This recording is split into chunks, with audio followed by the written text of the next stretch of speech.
C'est fabuleux de se trouver en pleine nature, de vivre depuis bientôt 7 ans dans cet endroit, c'est magique.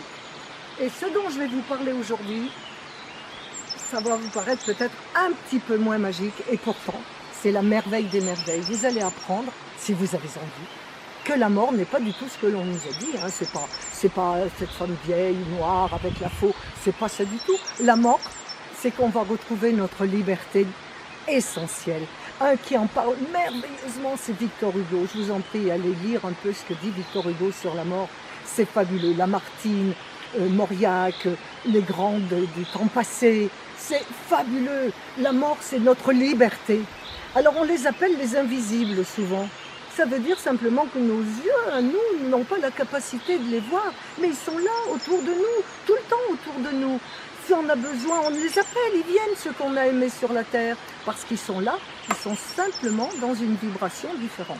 C'est-à-dire qu'eux peuvent faire ce qu'ils veulent, et nous, on est coincés par la matérialité, par la densité de notre corps.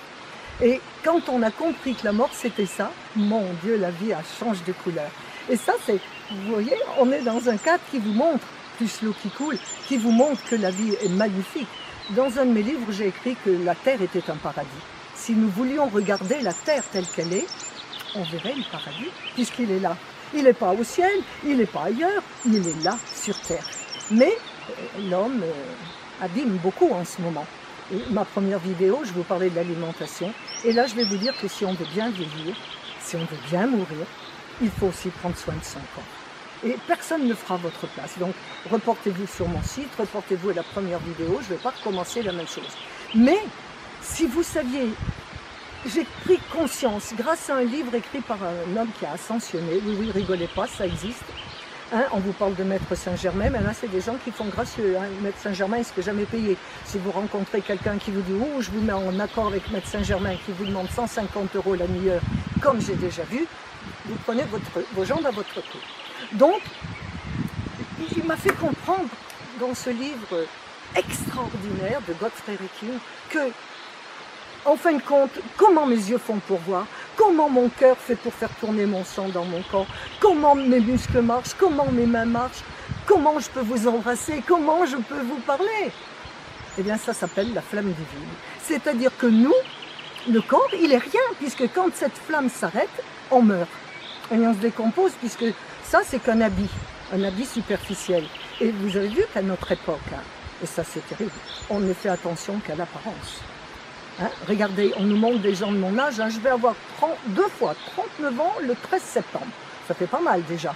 Et les femmes qu'on nous montre à la télé, beaucoup plus de femmes, de ces divertants, etc., elles ont mon âge, mais elles n'ont pas une ride, ma mère. Mais quand elles restent un peu longtemps à la télé, elles font comme ça, parce qu'elles n'ont pas la force. C'est pas parce qu'on vous retend le visage que vous avez une impression de jeunesse, parce qu'en fin de compte, puisque la vie est éternelle, je vais vous dire ce que ma petite fille, qui n'avait pas 3 ans quand son oncle, mon fils, est mort le 22 novembre 2002, elle nous a regardés, sa mère et moi, et elle nous a dit « Mais pourquoi vous pleurez? La mort, c'est la vie. » C'est ce que dit Victor Hugo avec des mots extraordinaires. Et puis combien d'autres, Jouvenel, plein de gens. Et Elisabeth Kubler-Ross, elle a écrit un livre, je crois, où elle parle du soleil. Vous le trouvez, vous marquez Soleil Kubler-Ross et vous trouverez ce petit livre. Et vous verrez, vous ferez comme moi après, vous vous direz, mais je suis que de passage sur Terre, on le sait. Donc, ce qui vient après, regardez, la mort de mon fils, c'est ce qui m'a le plus touchée avec la maladie de ma fille. Hein? Mais ça a duré 2 mois, ma souffrance, où je pleurais, parce que j'ai compris, il y a un moment où tout s'est éclairé, où je suis, il est venu se montrer à moi, comme quoi rien ne s'arrête. C'est nous, parce qu'on nous a mis ça dans la tête. Comme on nous a dit, ah mais il faut vieillir, hein, c'est normal, hein, vous allez vers la décrépitude, vous devenez des vieux bouts de trognons de pain, vous devenez... Mais c'est pas vrai. On peut, bien sûr, si vous regardez mes bras, j'ai plus des bras de jeune fille de 15 ans, c'est certain. Mais quand même, vous me direz, je fais illusion quand je suis habillée, ça c'est certain. Mais à bientôt 78 ans, il est bien normal. Et puis j'ai été malade jusqu'à l'âge de combien? Jusqu'à l'âge de 42 ans. Jusqu'en 80, j'ai été malade. Hein? Malade, mais à crever. Donc, j'avais la glande thyroïde, j'avais une insuffisance hormonale, j'avais de l'entérite, j'avais de la colite, j'ai plus rien. Vous vous rendez compte? Changer d'alimentation, devenir bio, complètement végétarienne, presque végétalienne, c'est extraordinaire. Voilà, et je trouve que si j'y arrive, ben, vous pouvez y arriver si vous le désirez. Alors dans ces cas-là, et puis écoute, elle me fait rire, mon amie en face, elle a des ailes, ça s'appelle les ailes d'Isis. Si vous voyez comme c'est beau, c'est dommage que vous ne puissiez pas le voir. Hein. Alors ça me fait rigoler. Alors je peux rigoler à pleines dents, c'est mes dents que j'ai là. Hein. Donc, que voulez-vous de plus? Vous entendez l'eau en hiver, cette cascade, c'est une montagne de glace. Vous vous rendez compte, c'est une merveille.